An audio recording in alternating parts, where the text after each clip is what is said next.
Let me clarify with a Wow. concrete example. In 1877, the Ottoman Empire opened the first parliament in a major Muslim country. And interestingly, that's the first truly multi-religious national assembly or parliament in any country. Welcome to Al-Hakam Inspire.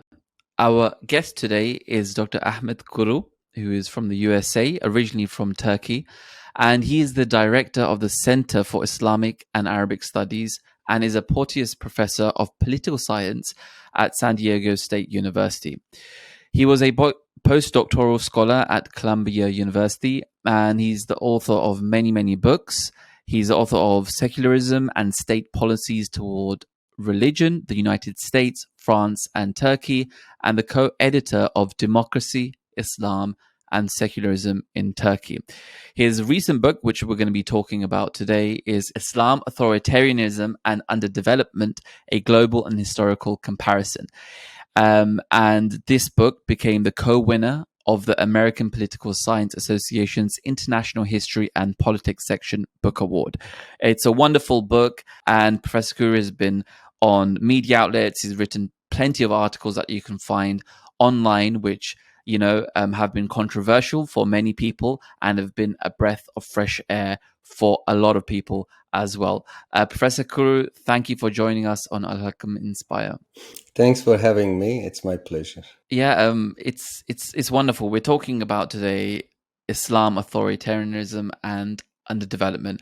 And this book, just to put it in, I remember seeing an advert. I think you promoted it on Twitter before it released.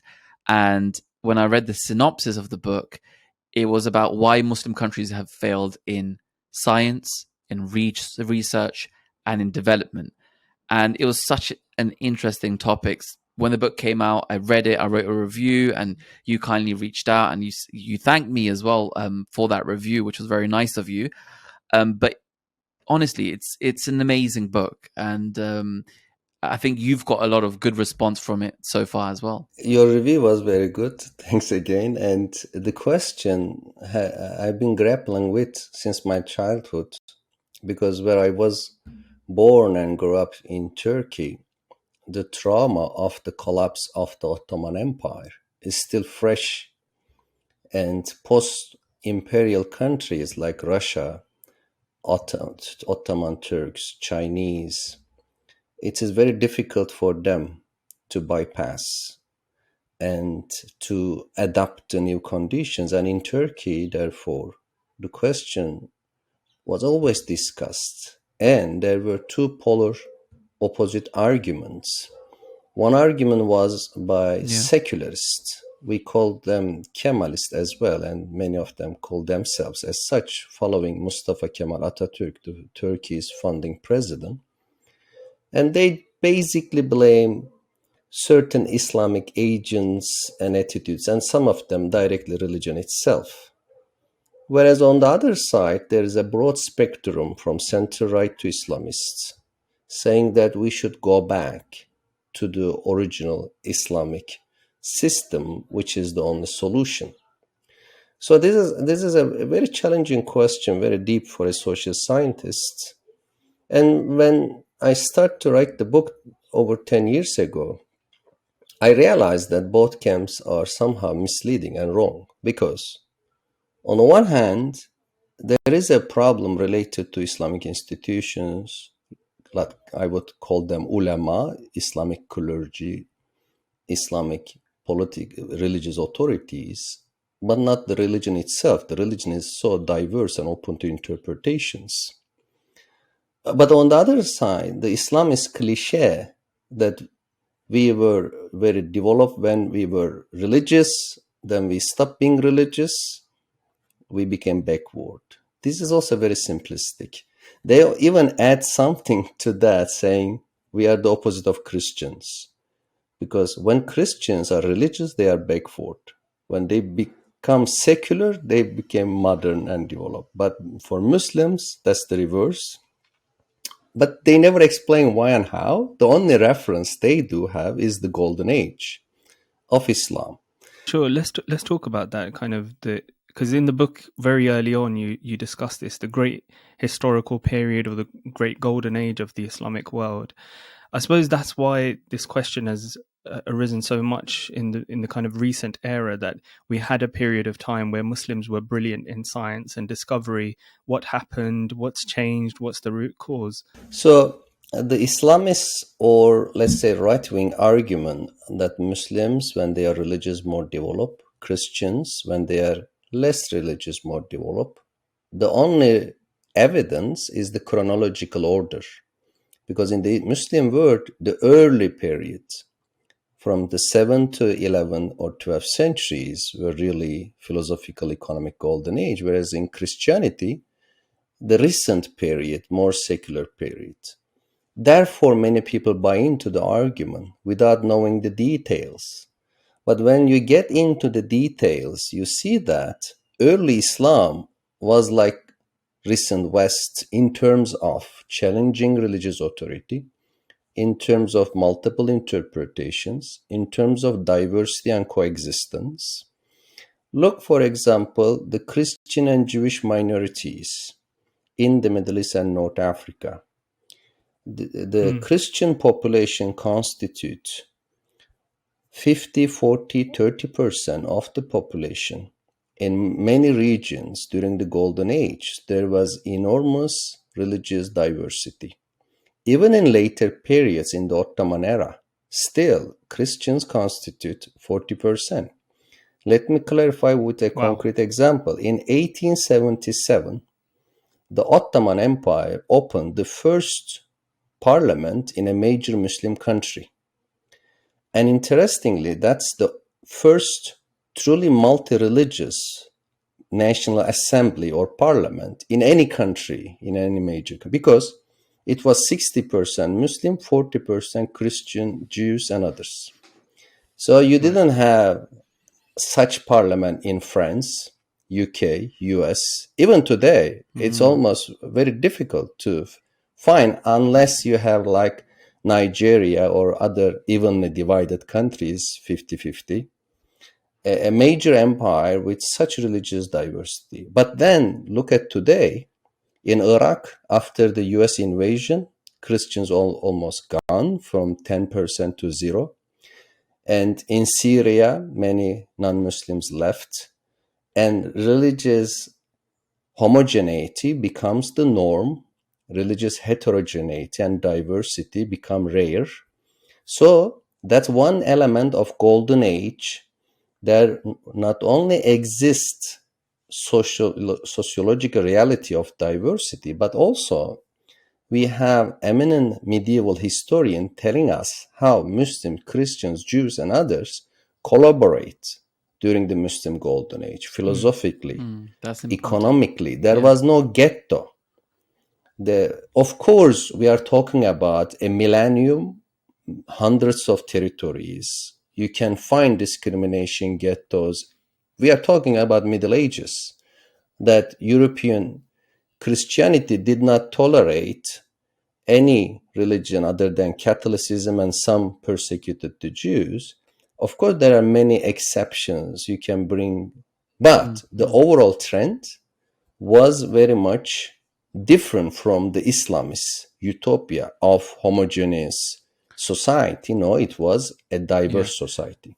Yeah, I think that's a really important point that you've made there. It was a diverse society, and the modern Islamists, if you like, or extremists who have created, their so-called states or countries, like you're saying, there's not that freedom of conscience, not that freedom of religion. There's not that diversity. I want to come to the part in your book where it's very interesting. You say that this lack, so we had the golden age, lots of Muslims are creating amazing things, and a lot of the Western science was based on the shoulders of the works of the Muslims, their translations and so on and so forth. Now I want to ask about, so there's an interesting part where you say that I don't blame Islam as the religion because it's not anti-science. Of course, the Quran talks about reflection, and true believers are who reflect over the heavens and the earth, the creation of the heavens and the earth. And you also, which is a bit controversial, you say that I don't blame Western colonialism entirely either, which I think that's a really interesting aspect, because a lot of people have this mindset, especially Muslim youth, I would say, that colonialism destroyed everything, and we have to blame everything on colonialism. That's why Muslim countries, went downwards, and So I want you to talk about these two aspects: that it wasn't Islam that caused it as a religion, right? And it wasn't colonialism either. It's more of a nuanced answer. So let's try, start getting into those reasons why Muslims moved away. I agree with you that that's the main source of tension and criticisms, sometimes attack to my book, that it underestimates the role of colonialism. So when we look at the two aspects, some people blame Islam, and for them to defend the Islamic history and even presence is apologetic, etc. But in the book, I try to show them and document how Islam has its own contributions. For example, Islam brought hygiene when medieval Christianity refused taking baths as a pagan Roman attitude, and later on they say that's Muslim tradition. They reject for many centuries where Muslims had famous baths, taking ablution and then water system and then cleaning, purifying. It's part of Islam, promoting hygiene. Also time management and discipline, dividing your time 5 times a day, then the Ramadan and Hajj and everything, giving you a sense of timing and designing your life. Yeah, exactly. This is contra to Ernest Renan and others. From Indonesia to Arab world, I'm receiving Twitter email saying that there is no Muslim golden age. Yeah. It's all about Persian and Greek sciences. My answer is that if Muslims were able to bring together sciences of Greek, Persian, Egyptian, Indian, that's also an achievement. It showed their ability to create an eclectic civilization. On the other side, those who focus on colonization, first of all, in my book, as you read, I document and give recent numbers about slavery, about exploitation of resources in North and South Americas and Africa and even Asia, and how European countries exploited, colonize, dominate. And from the persecution of Palestinians today under the military rule in the West Bank to the historical colonization. It's negative. Nobody can deny that. Clearly, colonization is something regretful. Yeah, but exactly. At the same time, I emphasize some points. First, focusing on too much the foreign element, covering up internal problems. Internally, Muslims should question their institutions, ideas, political system, religious relations to solve. Otherwise, you keep blaming the others, forget your own homework. Second, from exactly. Latin America to East Asia, we see developed post-colonial societies, either economically, like Taiwan, China, and South Korea and others, post-colonial but still very much economically developing, or more open political system in Latin America and elsewhere, very much colonized but still reaching better democratic scores than the Middle East. That showed that being colonized doesn't destroy all opportunities. You still have many opportunities to take advantage of. And last but not least, I see anti-Westernism and Islamophobia as two big problems.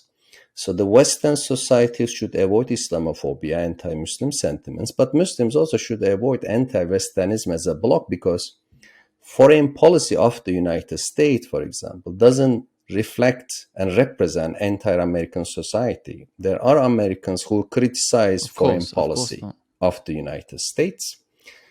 And where I live in the US in the last 22 years, I learned many things from American universities, intellectual life, and other Muslims can take advantage of this too. That's why focusing on either Islam or colonization is a misleading idea. So there's this really interesting kind of section in your book where you talk about the Ulema State Alliance, which began to emerge in the 11th century. And you've written that it was a critical juncture before which Muslims had achieved scholarly and socioeconomic progress. And then following this kind of period of the Ulema State Alliance, there's been socioeconomic stagnation. So because I get the feeling that this is kind of where things began to go wrong, or was one of the root causes for this kind of stagnation and decline.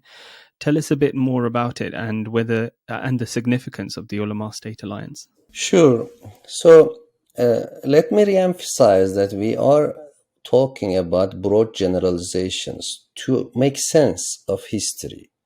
I try to give the details of exceptional eras, contradictions, and changes and transformations in the book, which is 300 pages. But now, in few minutes, I will make some generalizations to depict the overall picture. Yeah. So, after the Prophet ﷺ, the Sahabe time, then came Umayyads, and it was a big shock. Because Umayyads was established by Muawiyah, and then his son Yazid, then Marwan, based on a persecution of Prophet's family, and Karbala, and then killing of Prophet's grandson Hussein, and other persecutions in Mecca. These create two sources of reaction. One called what we call Shia, and then they totally deny the legitimacy of the Umayyads, not only political but also religiously. And they establish their understanding of Islamic history, blaming even some of the caliphs, early, 3 of the 4. The Sunni had a different attitude. They didn't extend the criticisms to other Sahaba, etc., but they put a very strong objection to Umayyad's religious authority. And Umayyads were happy because they didn't claim to be very religious. The Umayyad kings were just quote-unquote secular kings. They had their own luxuries, way of life, drinking style, and everything. So this unintentional crisis creates a religion-state separation. And starting with this tragedy, Sunni and Shia scholars, very leading, Abu Hanifa, Imam Hanbal, Shafi, Malik, or Jafari Sadiq, Sunni and Shia, they said a good religious scholar should not be co-opted by political authorities. We should put a distance. And I give the numbers of some modern research. One of them, Cohen's article analyzing Islamic ulama, Islamic scholars from 8th to mid-11th century, 3,900 of them, Egypt eastward, showing that only 8% accept to be state officials like prosecutors, qadi, judge. 92% were privately funded, and 72% of entire body is primarily merchants or coming from merchant families. So that's impressive because today the Diyanet of Turkey, LSR of Egypt, many religious bodies just focus on being clergy funded either by government or in the Shia tradition receiving khums and certain percentage from the people collecting donations. That makes them today detached from real life. But in the early history, Abu Hanifa and others, being silk merchants, they know economics. They know real life.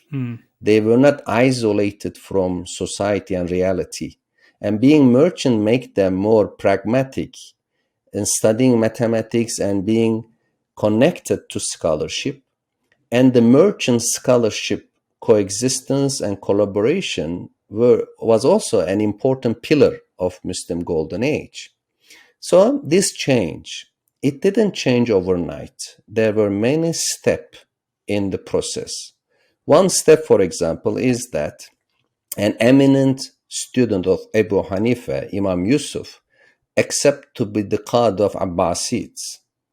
So is it right decision, wrong decision?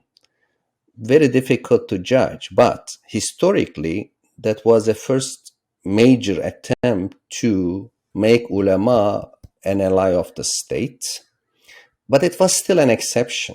It wasn't the norm at the time. Today, many people bring me the example of Imam Yusuf. Just one example. What about the majority? Look.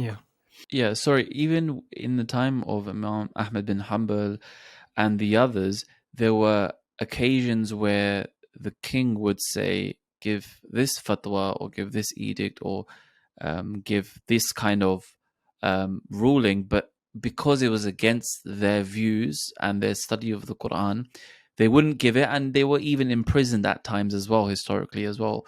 They were persecuted. It wasn't just always, positivity about them, but because they stood their ground and they didn't, it was the righteous thing to do. They didn't give in to the state rulers. They did see persecution as well. Exactly. During their own And time. despite Abu Hanifa was in prison and poisoned to death, they stood up, they put the distance. Yeah. And there are some exceptional eras like Mihna. Mihna was a 15-year period when a rationalist, Abbasi Caliph Ma'mun, tried to declare Mu'tazilis as the official religion.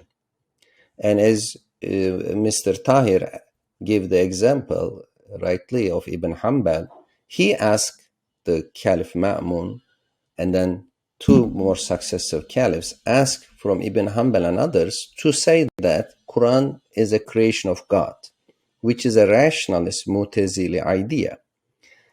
And if you look at short-term, short-sighted, you can say, oh, that's good that for the Mu'tazilis receive such political support to be official religion and rationalism became official doctrine. But no, it was wrong because it ended by Mutawakkil after 15, 16 years, after the persecution of some resisting ulama.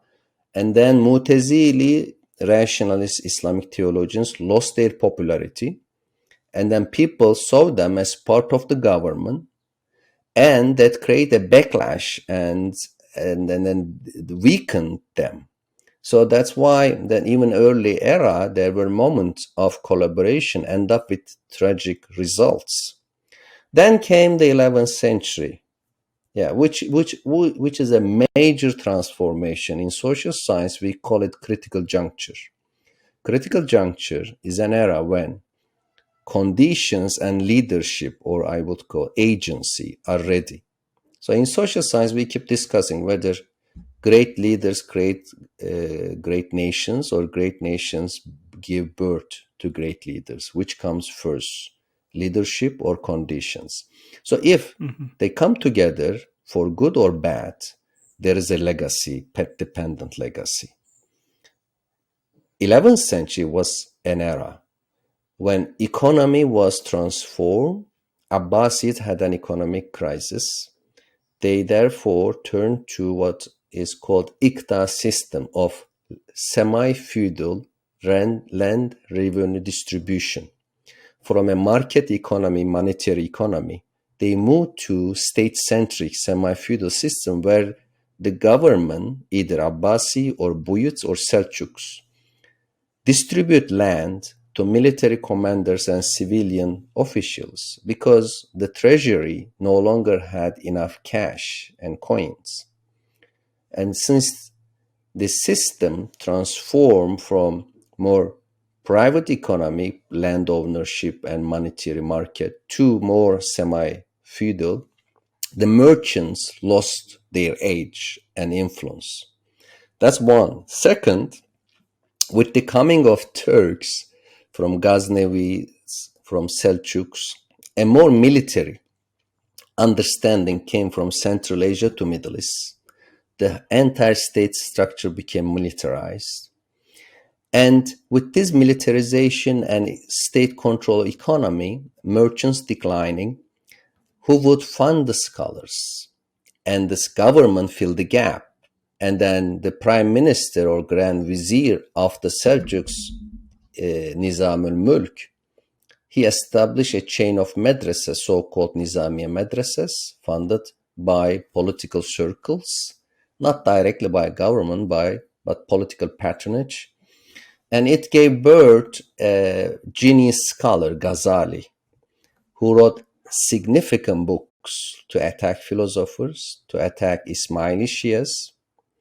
But let me conclude saying this, that even Ghazali, as the main architect of Ulema State Alliance in the 11th century, referring to a Sasani maxim, religion and state are twin brothers, in his Ihya Ulumiddin, Revival of Religious Science, Ghazali's magnum opus, and also in Al-Iqtisad fil Itiqad, his book on Kalam, theology, he repeats this Sasani cliche.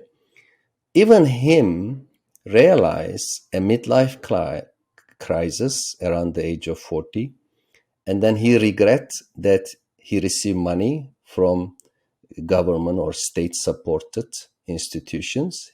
He went to the Abraham's mosque, Prophet Abraham's graveyard, and took an oath that he would never receive money from the sultans and the political circle again. He would never teach in their madrasas, and he would never even join their dispute majlis or the discussion gatherings. So even the architect of the genius of the theoretical founder of the system still remember the old ideas of religion should be separated, ulama should put a distance. So that show how fragile the religious basis of ulama state alliance are. This element of multifaceted authoritarianism, in your book, you've given examples of secular Muslim states like Pakistan, Iran, Turkey. Pakistan, you've talked about kind of Zia ul-Haq and Iran's Ayatollah as well. How these states still haven't escaped this authoritarianism, this kind of religious aspect of Muslim scholars knowing and making key decisions, and there's that lack of separation. So tell us a bit more about kind of modern Muslim societies and how they're continuing this ulama state alliance. So that's a very good question, because I'm not a historian, I'm a political scientist. Therefore, I start the analysis with a research question on today. If you look at any data source, Freedom House, Polity, or others, the Muslims democracy score, there are, by Muslims I mean 50 Muslim majority countries in the world today. Out of 250 are Muslim majority. And their democracy scores are much lower than the world averages. And according to Freedom House, the number of Muslim democracies is declining. I wrote a report a year ago saying that only 7 out of 50 are categorized as democracies. Since the last 12 months, we lost Burkina Faso, where there was a coup d'etat. And we are now losing Tunisia, where the president is becoming a dictator. So we have only 5 countries left. And this problem has many things to do, but people ask me, rightly so, if this is all about ulama state alliance. Look, there are many secular dictatorships in the Muslim world. My answer is that the elimination of ulama state alliance is necessary but not sufficient, because in many Muslim reformists from the 19th century Istanbul Ottoman capital to Egypt, Cairo, ruled by Muhammad Ali Pasha and his dynasty, they sideline ulema to some extent, but fill the gap with state bureaucrats. They never give the chance to bourgeois class, economic entrepreneurs. They never give the chance to intellectuals, scholars, thinkers. And filling the gap with state bureaucrats means economy is still under state control. Academia is still under state control. No intellectual class, no bourgeois class. That kind of secularism from Central Asia to old Turkey old Tunisia is not the solution. It didn't bring democracy. And then it created a reaction. Islamists, Ulema, and Sufi sheikhs, they all criticized secularists with some valid points, and their critiques brought Islamic leaders from Pakistan to Iran to Egypt and Turkey, either as a revolution, as Khomeini revolution you referred to, or with some elections. The result in the Muslim world in the last 50 years is a reaction to authoritarian secularism. I called in my first book assertive secularism, more French type, even more dictatorial than the French example, top down. And then Islamists came to power. They say, okay, what are we going to do? Political and legal Islamization brought many laws from medieval interpretations. And those laws generally discriminatory against women, discriminatory against non-Muslims, even descending Muslims. And the solutions are reproduced. We couldn't find, problems are reproduced. We couldn't find the solution. Today, what we need in the Muslim world, in fact, is freedom of speech and protection of private property. That's the two really essential things to reach democracy and development. Yeah. You being from Turkey, you know this firsthand as well. And we, are Ahmadi Muslims as well. So we know this firsthand in Pakistan as well, that though by name it's secular, but it's very authoritarian. And there's a huge influence of the ulama who will control what will happen, who will censor a lot as well. And who will, in Pakistan, for example, for Ahmadi Muslims, and it's not just Ahmadis, there's others as well, Shias, Christians, there's a huge amount of persecution happening where, like you're saying, there's no freedom of conscience, no freedom of religion per se, in actuality, because it's all this repressive society.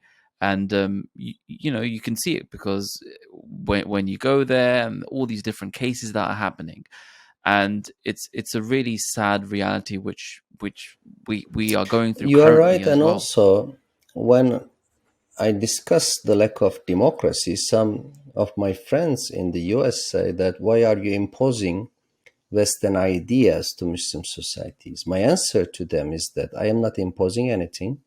When you look at the surveys, Muslim individuals say they want democracy and freedom. 86% of respondents in World Value Survey in Muslim societies say they want democracy. That's the same number of non-Muslim societies, 86%. In the Arab Spring, everybody saw how Arab people want democracy. They want freedom. Even the dictators, they say they have a democratic regime. I live in Turkmenistan for months, and it was very authoritarian, but the president at the time, 25 years ago, was saying that they had the best democracy.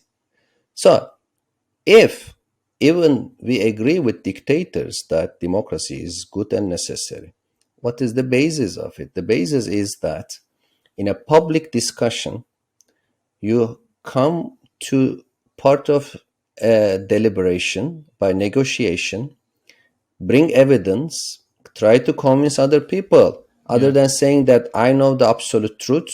Anyone who say against, I will be punishing. You don't know the 101 of democracy then.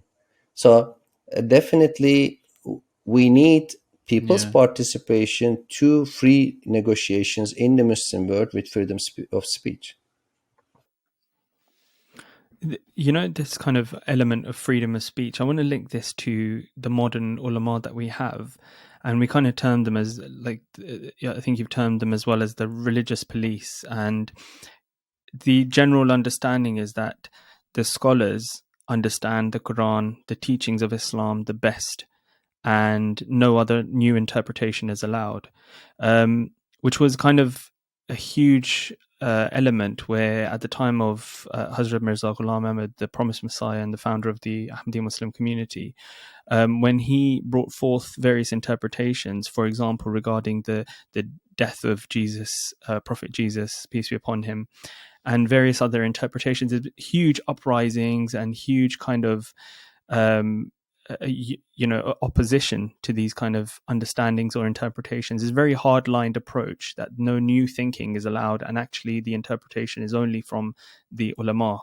In a society where we're trying to encourage freedom of speech, freedom of conscious and thought and understanding, how important or how relevant is that aspect? In fact, on this issue of religious authority, one hope many people expecting was the Sufi lodges and Sufi sheikhs or Sufi orders from history to present. In Turkey, when I was growing up, there was this idea that the Turkish Islam is more tolerant and moderate, and the best possibility to have a democratic regime with Turkish Islam because it has Sufi origins. But what I see Mm-hmm. today is a big disappointment. And I am sympathetic to Sufism personally, but I am very critical now Sufis as an organization. Because in Turkey, Pakistan, and elsewhere, Sufi tariqas becomes like political parties, Sufi jamaats and communities. They don't, first of all, they don't allow participation within the organization. There is a hierarchy. And they are obsessed with messianic ideas of choosing leader, unquestionable, and then just follow. And then if the leader decide on a political party and ask the followers vote for that, they are like following like robots and voting the same party. So how can you add democracy? So therefore, at this point, in my book, yes, ulama are at the center of criticisms, but Islamist political parties are part of the problem. And unfortunately, Sufi organizations, because of asking obedience from the followers without questioning, especially on political issues, supporting blasphemy laws in Pakistan and elsewhere, supporting Yeah. authoritarian regimes in Turkey and others, and instead of emphasizing spirituality, morality, compassion, love, and these mystical aspects of Sufism, now many Sufi organizations are promoters of a restrictive political agenda, asking their followers just obey. And in my chapter, for example, I give an example of a Turkish cliche that according to Sufi understanding, those who don't have a sheikh have Satan or devil as their sheikh. So you have to have a sheikh, otherwise devil is your sheikh. Or they say when you are in your deathbed, Satan, devil, approach you with a glass of water to steal your faith. At that point, your sheikh come to rescue you.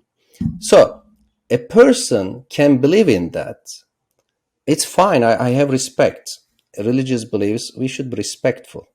But as a social scientist, if 30-40% of society have such obedience to sheikh, especially on political issues, then you can have democracy. So that's also something really need to be considered. It's not only ulama, but Sufi sheikhs also now, unfortunately, part of the problem, from Yeah. authoritarianism to blasphemy laws. For me, all of this, the Sufi sheikhs, the political Islamists, if you like, the ulama, what's happened is, in the beginning you spoke about how Islamists say that when there's more Islam, that's when we progress, and when there's less Islam. I think the interpretation of Islam is so skewed, and it's so away from the true teachings which the Prophet Muhammad sallallahu alaihi wasallam gave, that we've come to this this situation where it's all about vested interests. It's about control, right? Controlling all the Muslim world, and it's away from the Islamic concept of taqwa, which we say, like you're saying, that there's less spirituality, there's less morality, and it's become this situation which we're actually more away from Islamic teachings. And I think it ties interestingly with the part of your book where you said that Europe had this conversion away from this authoritarian kind of situation which they had with the Christian clergy and the Christian church, and Muslims went the opposite way. So it would be interesting to talk about that aspect and how madrasas, which you talk about in the book, they've changed as well, and how now Europe is actually excelling in science and discovery, because they've escaped that authoritarian religious aspect. And for me personally, I think Christianity's good religion. As Muslims, we believe the original teachings of Christianity that weren't distorted, of course, and we respect all religions as well. But it's when religion becomes authoritarian and when it's this controlling force is when the problem arises. And we have this right now with Islam as well, where the Muslim ulama and, like you're saying, the Sufis, they've all changed into these institutions which are aiming to just have their vested interests imposed on other Muslims as well. So tell us about that conversion that we saw in Europe as well. An important double standard when it comes to many Muslims' understanding of history is that, and we appreciate how Europeans learn from us historically, but at the same time, we refuse to learn back from Western today. This is wrong, because if you ask many of Muslims, they say yes, European universities borrow many Islamic elements. They learn from Muslim institutions of higher education. But if that's so, we also need to analyze how Europeans develop this model, make certain things better. For example, the Islamic madrasa system from history to present is based on individual teacher-disciple relations, and then the ijaza, or the degree, is given by the individual alim, scholar, to his students for being able to read and teach a particular book. Whereas European university system become more institutionalized. The term institutionalization is key here. From the universities to political system, Western societies were able to institutionalize. Therefore, they have newspapers which have been running for 100 years. They have political institutions, education institutions. Let me give you an example from Turkey. So the oldest university is the Istanbul University, established as Darul Fünun about 150 years ago, and it closed down several times, and in the modern form it is less than 100 years old. Even in my city, in San Diego, there are two older universities than this Istanbul University at the center of the Ottoman Empire. I can list over 100 universities, maybe 500, over a century old, because institutionalization is key here. Whereas in all Muslim societies, it's very much individual person based. And then the person is gone, the institution shut down. Or if person is engaged with a political party, the other party comes to power, eliminate all the newspapers and schools and everything. So I think this is some things Western Europe achieved. So in terms of major accomplishments, Muslims were very good at developing observatory and hospitals.